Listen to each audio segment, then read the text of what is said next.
So here are three small stories written by Hans Christian Andersen. They're three clover leaves on a single stem. There are many leaves in the book of the heart, he says, hidden but not forgotten.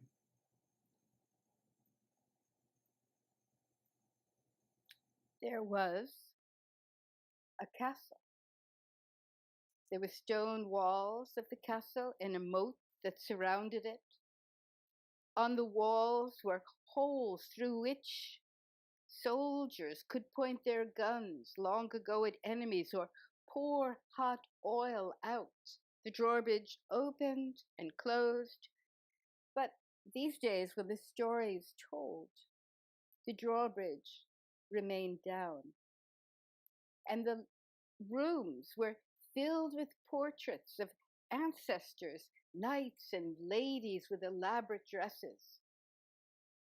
And the last living person in the castle was Mistress Meta Mogans. One night, robbers attacked the castle. They killed 3 servants, and then they took Mistress Mogans and wrapped chains around her neck and tied her outside the doghouse. Then they went into the main dining room and they feasted and drank and ate and laughed and stole everything they wanted. Mistress Mogans couldn't stand up and she could barely make a sound because of the chain on her throat. But a boy who lived in the castle and whose father had been a servant snuck down, risking his life because the robbers would have killed him. And he went to Mistress Mogans. Mistress Mogans, you might not remember me, but you would remember my father. Your cold-hearted husband had put him on a wooden horse that rode back and forth, that nearly crippled his legs. It was a torture. You begged your husband to be merciful to my father, but he refused. And during the night, you were only a child, not much older than me.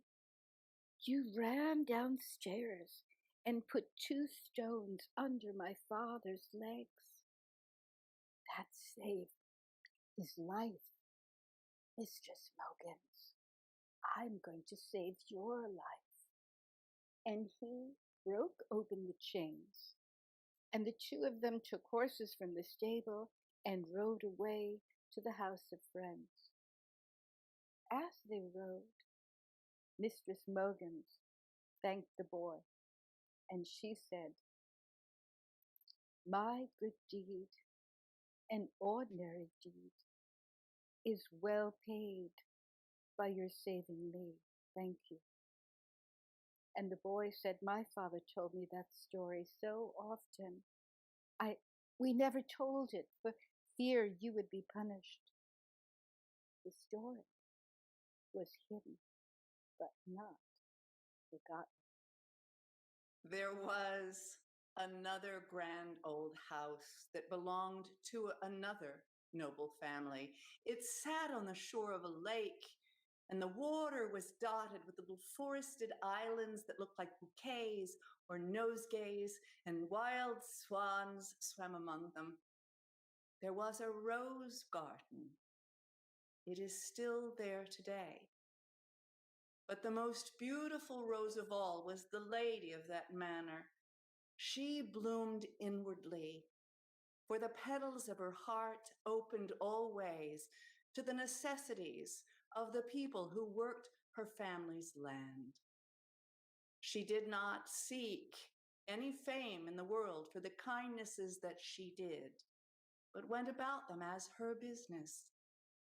There was one tiny cottage on the edge of the lake. It had only a single window on the northern side. The view from that window showed just a bit of field and the high wall that surrounded it. The window was so small that hardly any sun shone in it at all. The tenant of that house was a young woman, made lame by the kick of a plow horse as she was guiding it through the furrows. She spent her days sitting on a bed in that dark little cottage. But today, the sun poured in from a new window built on the southern wall. She was warmed by the sun, and she sat looking in wonder at the lake and those little forested nosegays. The lady of the manor said, "I asked a capable man to use his skill to enlarge a girl's world. It was so few words and such a small deed, and yet in the giving of it, three, the carpenter, the tenant, and the landlord, all experienced incredible joy. And warmed by that kindness, she continued to do for all who worked in her employ and all the afflicted ones who lived in the finer houses in the village as well. Her deeds were not broadcast abroad. Still, hidden though they might be, they were remembered in God's heart and in our own." There was another old house. It was in a great busy town. In the house there were fine rooms and a fancy parlor, but we shan't go there. Instead, let's go to the kitchen, which is snug and bright, neat and clean. The copper pots are shining. The table is polished. The sink is scrubbed and the floor is swept. And standing in that kitchen is the housemaid who has done all this work and yet still dressed herself as if she were going to church.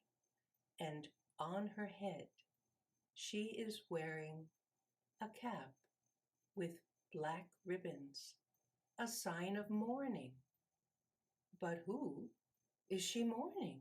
She has no relatives, no father or mother, husband or children.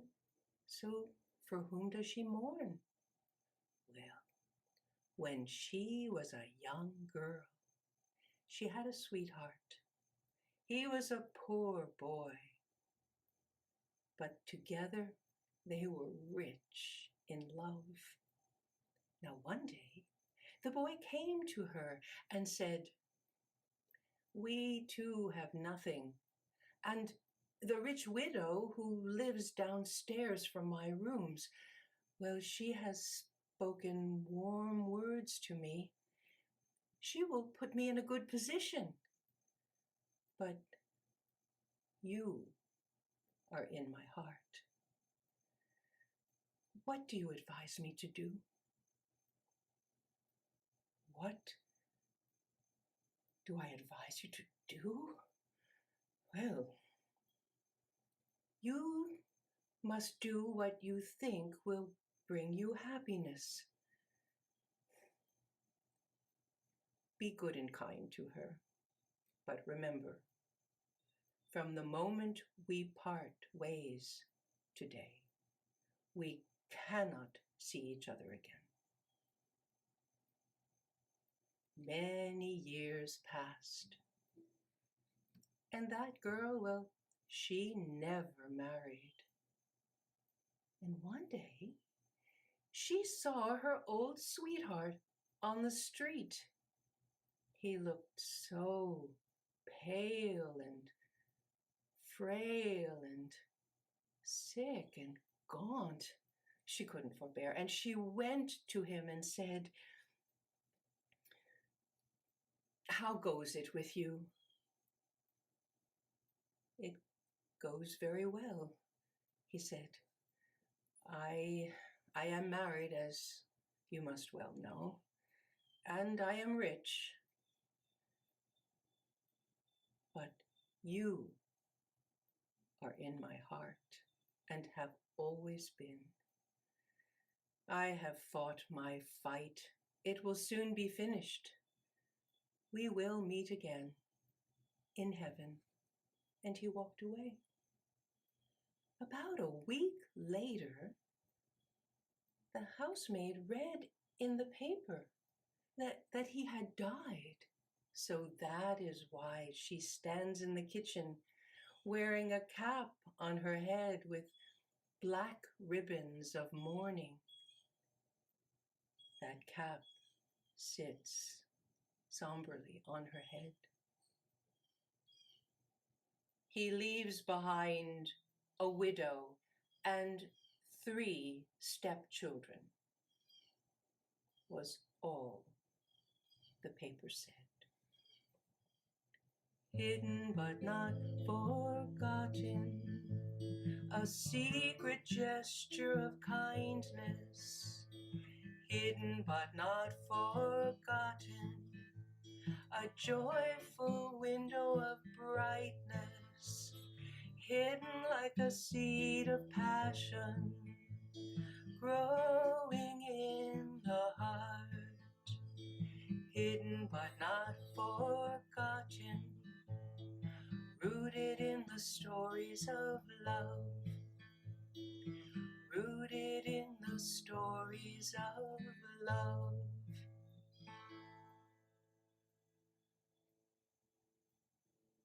Beautiful Heather, beautiful Milbury.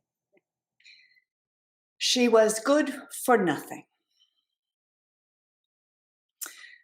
A mayor stood in the window of the finest house in a little town by a river. It was the house where he had been born, wanting for nothing. Now, he was fond of shaving himself so closely that his skin was uncommonly smooth. But this morning he had cut himself, and so he wore a little bit of newspaper on his chin. He always dressed smartly with a frilly shirt and a little breastpin amongst the ruffles. On this day, he stood sipping an aperitif before a luncheon party, looking out the window when he saw a golden-haired boy running past. The mayor called out, "You, youngster!" Now the boy was the young son of a laundress. 6 days a week she went to the homes of the rich citizens, gathering up their soiled linens. And these she would carry to the river and place against her washing bench, and there, with her bat and her rough red hands, she would rinse the wine stains from the tablecloths and beat the birth stains from the bedding linens. In fact, twice a day she would pass by the mayor's house with her heavy wooden bat and her basket full of things to be washed or things to be hung to dry.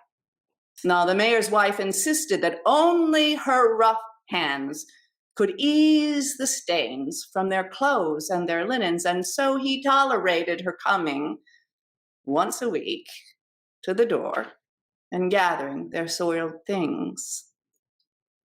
Now, the boy heard the mayor's voice, and he stopped.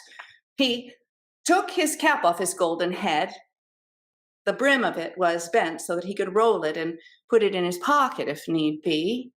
In his free hand, he held a mug of glögg, that's hot mulled wine, which he was taking to his mother to warm her in her work. The mayor called out, "You are a good and civil boy. Surely your mother is down at the river doing her work there, and you are carrying her that nasty drink. How much do you have there?" "Only the 1 cup," said the boy. "And has she had as much already today?" "No, sir. Yesterday at noon, just as today." "Well, she's a drunkard. She is good for nothing. You must tell her that she should be ashamed of herself. Don't you become a drunkard, though you probably will. Go on now, go." And the mayor then closed his curtains, feeling that he had done his moral duty. And the boy ran on with his cap and his cup down the lane toward the river, and there he saw his mother struggling with the sheets on her washing board, for the mill gates had been open and the water was rolling past, and she stood up to her waist in the high water, and she leaned against the bench to keep everything in place. When she saw him coming, she said, "Oh, I'm so glad to see you now. I do need something warm. I've been here for 6 hours." And the boy brought her and handed her the cup, and she sipped it and said, "Oh, that is good and hot. It is as tasty as a hot meal, but less dear. And look how pale you are, standing there in your thin clothes. Autumn is coming on. Perhaps you should have a sip, but only a sip. You must not get used to it." And she walked over toward the little bridge where he was standing, came to shore. He steadied her as she had another sip of the hot drink. Now, the boy had a grateful heart. He knew some, but not all of the sacrifices that his mother had made for him. And she, despite her hardships, had no bitter feelings at all. She knew that the golden-haired boy was a treasure, and she did all she could to raise him well.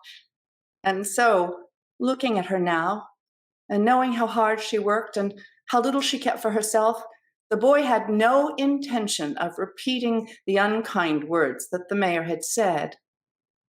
But her old friend, lame Marta, who had once been her own maidservant, had been standing at the kitchen door of the mayor's house speaking with the footman, and she overheard it all, and she had limped behind the boy, and when she got to the river, she shivered, for the wind was blowing, pulled her own cloak about her, and said, "No wonder you need something hot to drink. I cannot bear that there are those who would judge you for it. Why, that mayor, he should never say such things about a mother to a child. And don't you know that he is having a luncheon party himself today, and there will be bottles of wine served, and many will take more than they should. They don't call that drinking, and yet they say you are good for nothing indeed." And when the washerwoman had heard all that the mayor had said, she blanched. She turned to her son and said, "And did he say those things?" And the boy looked at the ground and nodded his head.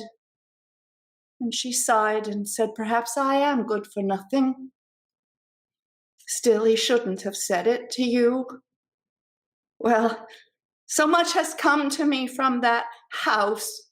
"Indeed," said lame Marta. "I remember that you were a maid for a time to the mother of the mayor. Well, how many years ago is that now? Oh, and do you know the mayor should have cancelled the dinner party, for a message came. It said that his younger brother has died in Copenhagen. Now, you know, they should have cancelled that luncheon indeed, but the footman said that the food had been cooked, the table had been laid, and the guests were gathered. Still, that mayor has no soul." When the laundress heard these words, she turned as pale as death. She began to totter a bit, and she said, "Is he dead? Oh, he was such a good man, the brother of the mayor. Every drop of his blood was generous. Oh, I feel ill. Everything is spinning around me." And Marta came quickly to hold her and felt her cheek and knew that she was burning with fever.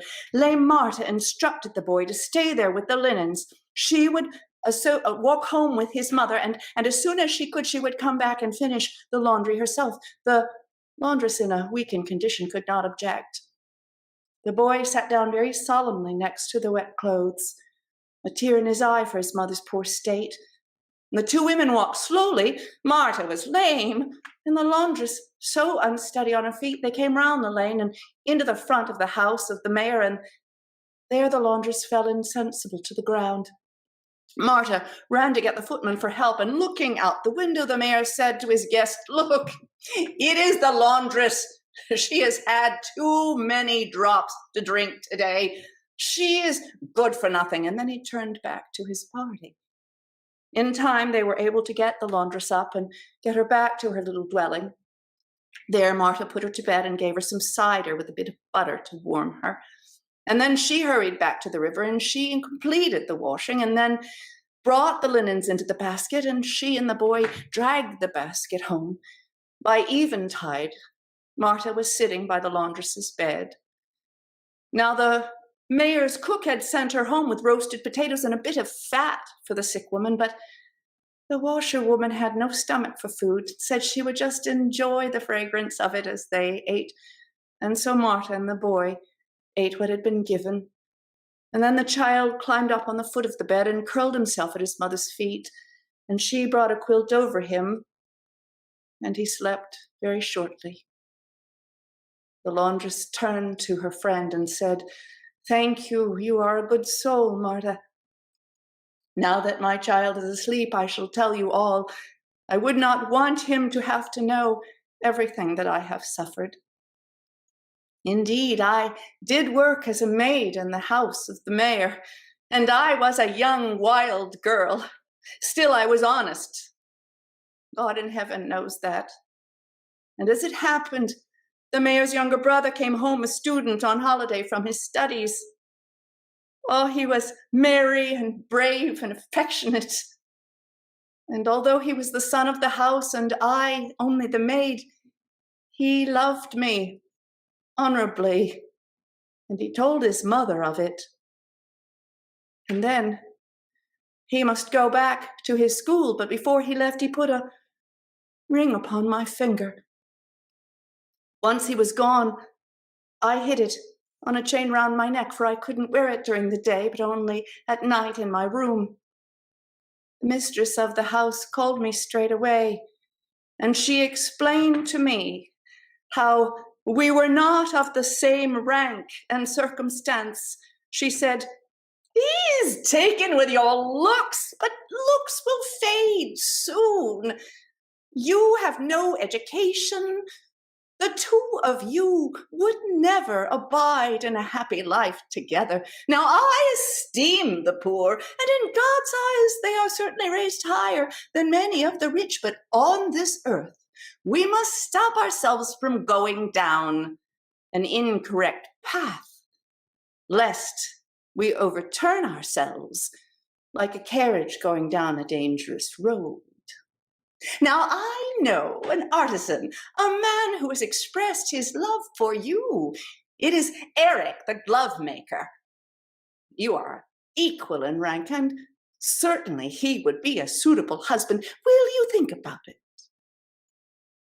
Listening to her words pierced my heart, said the laundress.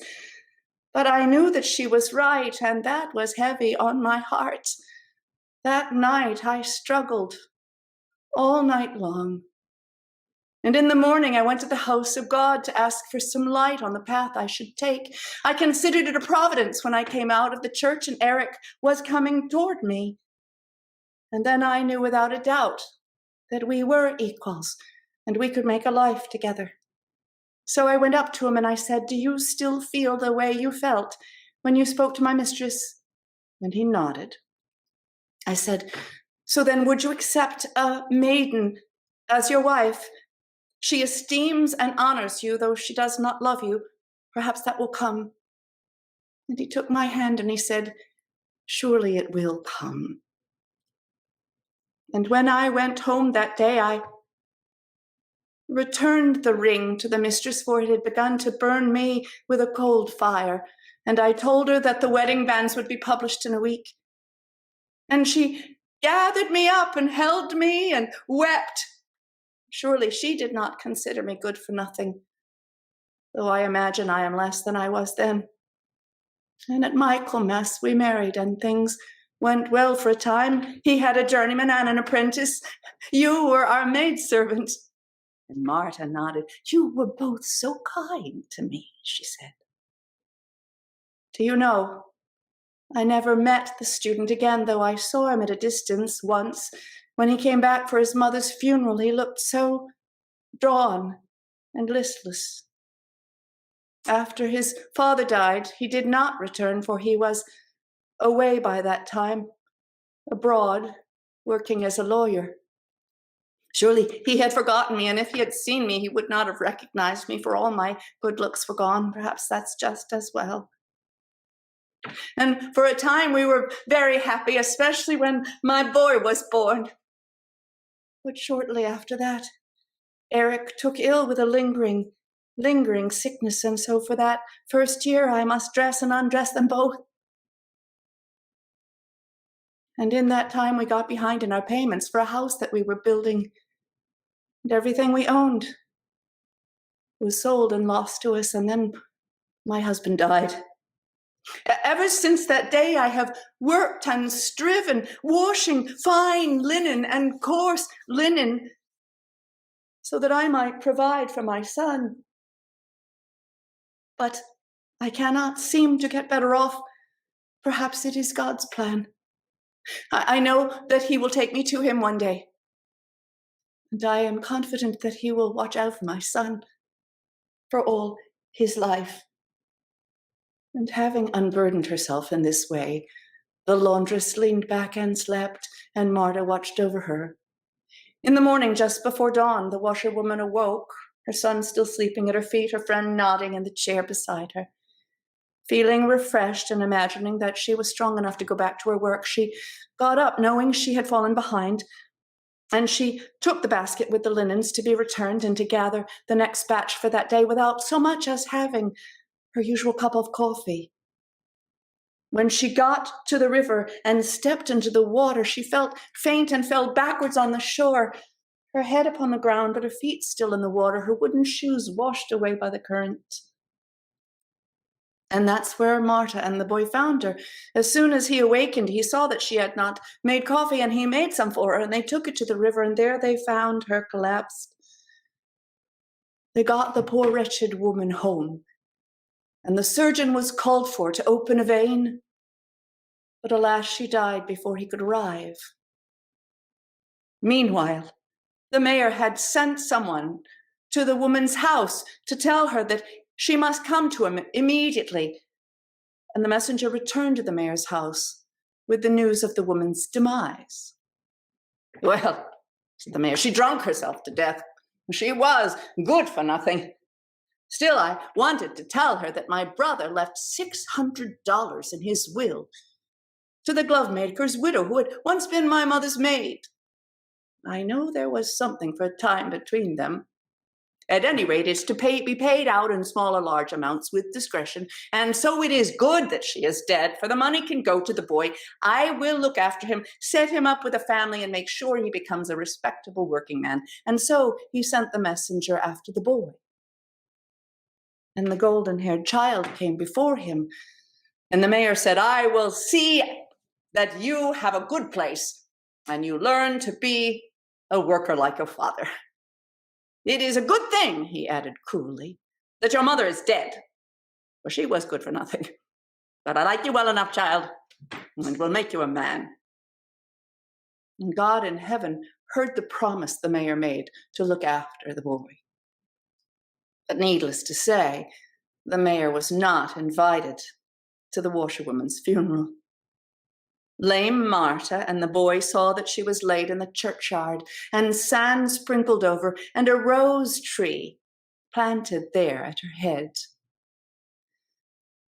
And the boy said to Marta, is it true what the mayor says over and over again, that my mother was good for nothing?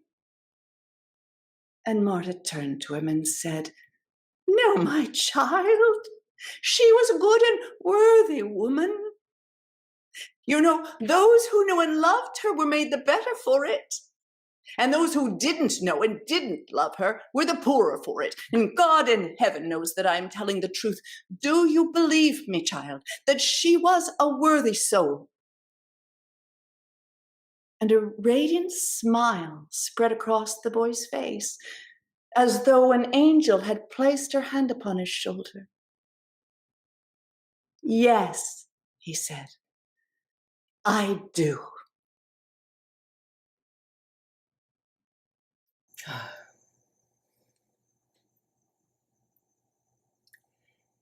There was once a silver shilling. In Denmark, a shiny silver coin that rolled from the mint where it had been made and went joyfully out into the world to serve as a means of exchange. It felt the warmth of a child holding it, waiting to spend it on a sweet treat. It felt the cold, clammy hand of the miser who wanted to keep it. It felt the twisting and the turning in the hands of a middle-aged couple who debated endlessly whether or not to spend it. And it flew from the fingers of young people who gave not a thought of saving it at all. In this way, the silver shilling traveled the countryside where it had been coined, until at long last it landed in a fine purse owned by a gentleman who was about to travel abroad. Well, from inside of a purse, it's hard to know much about the world. And so the silver shilling did not know anything of its whereabouts as the gentleman traveled, until one day into the purse in his pocket came a franc. This coin said, "Oh, I have just helped buy a fine piece of brie and a croissant in the beautiful cafe in Paris." "Ah," thought the shilling, "we've crossed a border. We must be in France." And then soon thereafter there came a lira, and it went on about, "I have just helped to purchase a fine meal in the best restaurant in Milan." "Ah," thought the little silver shilling, "we must have crossed the border again, and we're in Italy." And so it was. The little silver shilling learned where it was from the stories told by the coins that came and went in the purse. But it's hard to know much about the world from the bottom of a dark purse. And so one time, when the silver shilling noticed that the purse was slightly open, it was inquisitive and crept up to the top to see what it could see, and whoop, it fell out of the purse down into the depths of the man's trouser pocket. Well, that night, when the traveler returned to his hotel, he took the purse from his pocket and put it on the hotel dresser. He removed his clothes, he threw his pants over a chair, went to bed and fell asleep instantly. Now, the moment that the trousers landed on the chair, the shift of it caused the silver shilling to slip and slide until it fell out of the trouser pocket down onto the floor. No one heard, no one saw. And in the morning, when the gentleman awoke, he dressed himself again. He took the purse from the dresser and put it in his pants pocket. Dressed for the day, he went off traveling on his way, leaving the silver shilling behind. Well, later in the day, the housekeeper came upon it, and she took it with her to the market to spend it there. And the silver shilling thought, well, it is good to see other people and other places. And at that very moment, a voice said, "Madam, what kind of a coin is this you hand me? It's not one of ours. Bad money, no good." The shilling was shocked.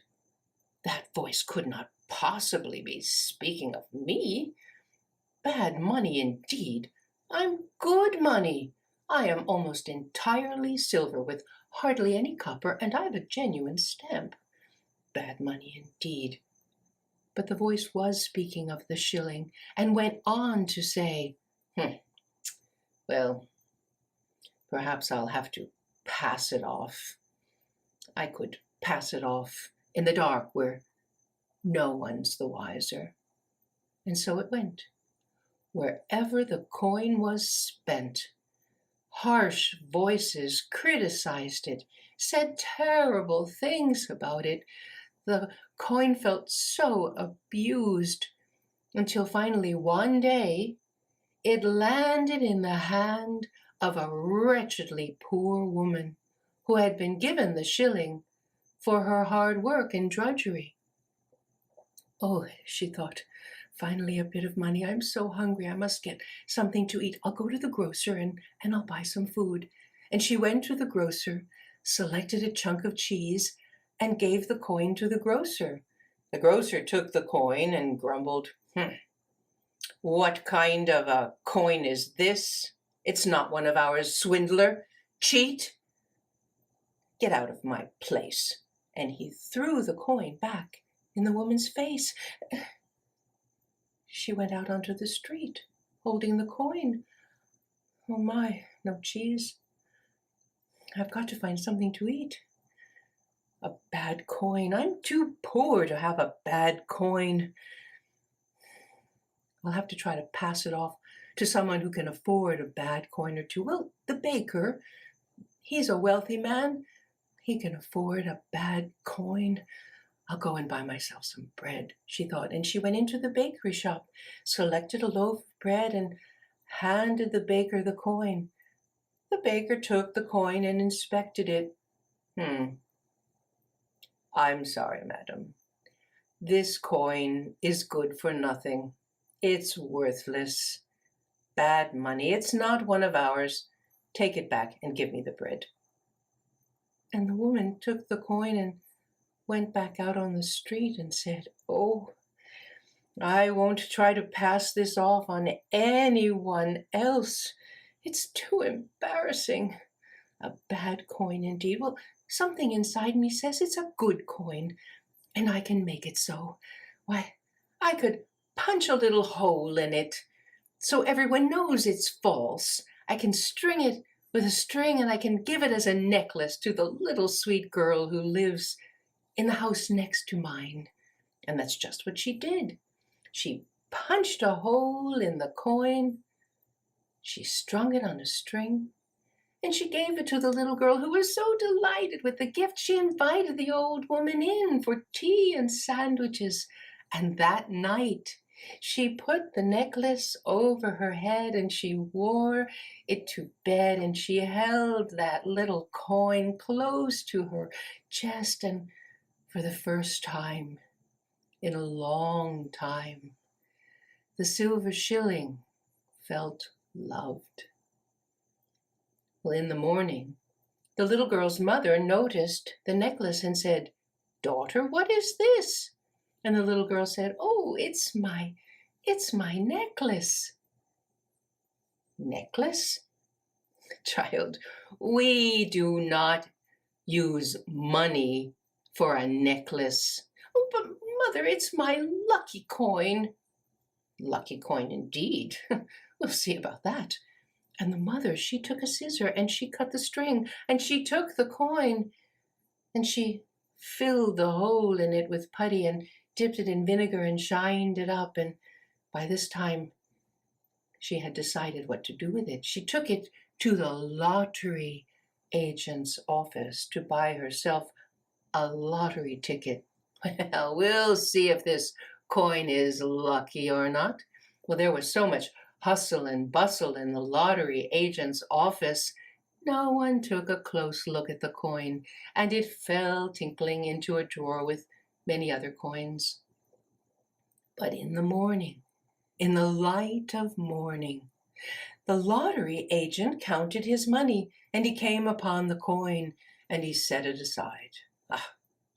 There's always a few bad ones in the bunch, he thought, and later passed it off to a traveler who he thought might not be so familiar with the local coinage. Well, the traveler took the coin to market and tried to buy something with it, and it was given back to him Swindler, don't give me a coin that's no good. No good? It was given to me as genuine. Let me take a look at this coin. Oh my! A smile spread over his face. Well, look at that.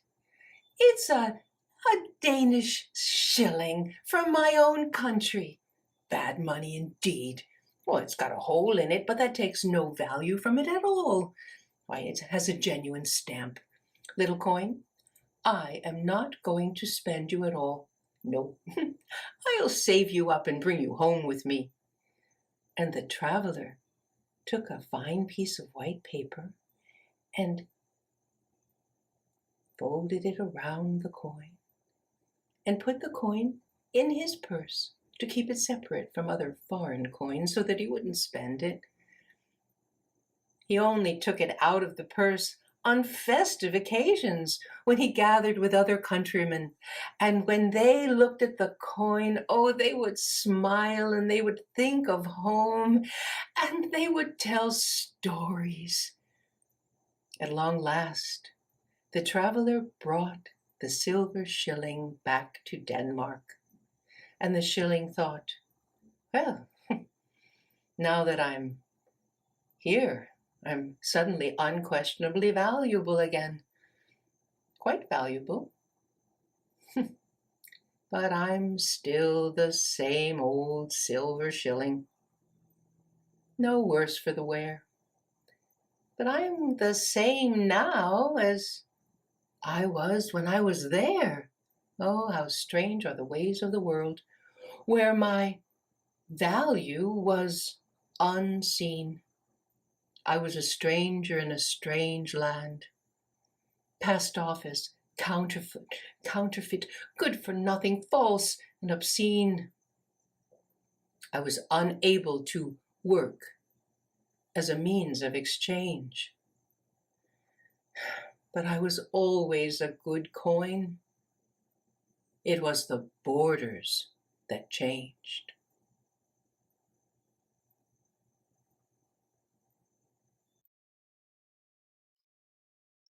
On New Year's Eve in Copenhagen, a poor little girl walked barefoot on the streets at night. She was holding matchsticks. Her father had sent her out early in the day to sell them. But it was New Year's Day and no one purchased anything from her. Her feet were red. Her hands ached from the cold. Her hair was wet. She couldn't go home. Because she had sold nothing, her father would beat her. As she walked on the dark streets, she could smell goose, breads, cakes. Occasionally through the window she could see a Christmas tree all lit. People enjoying themselves. She had had shoes, but they were her mother's shoes and far too large. And walking down the street, a carriage, not seeing her, had sent her leaping onto the street where her shoes fell off. One was washed away and the other a boy had stolen.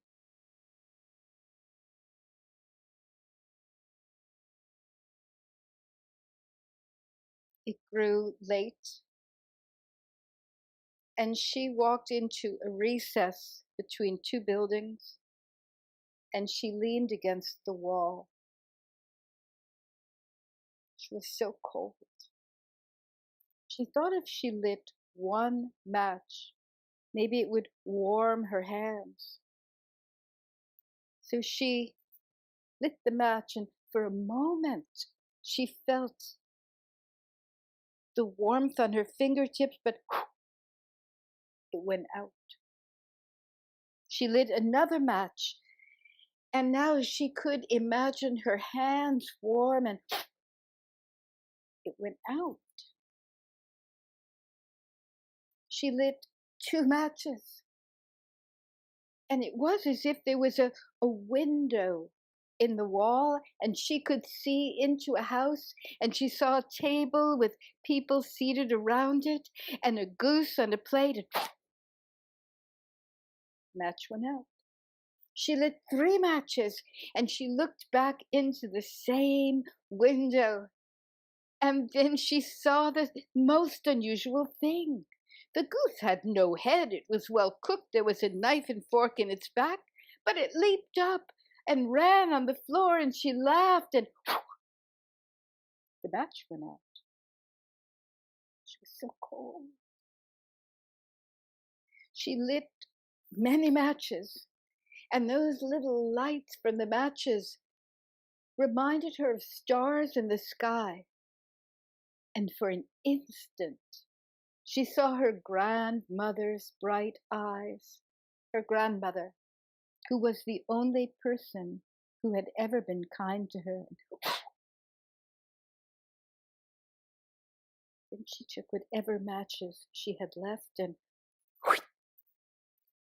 they burst into a tiny fire. And standing in front of her was her grandmother. Grandmother, take me with you. The old woman reached out, and the little match girl fell into her grandmother's arms. And the old woman carried her up beyond the stars. In the morning after New Year's, and some people were in the street, and some people just walked by the body of a child. Others looked and said, "What a pity." Others, "What are poor people doing in our neighborhood?" But some people stopped, and they felt in their hearts the sorrow of a child that had frozen to death and died in the night. And a mother with a little girl was walking by, and the little girl stopped. And the mother remarked how sad it was. But the child said, "Look, on her face there is a smile." Few people knew what had actually happened at the end of this child's life. All they saw was the pitiful body. Andersen wrote this story after seeing an etching of a little girl holding matchsticks in the winter, and it moved him so much.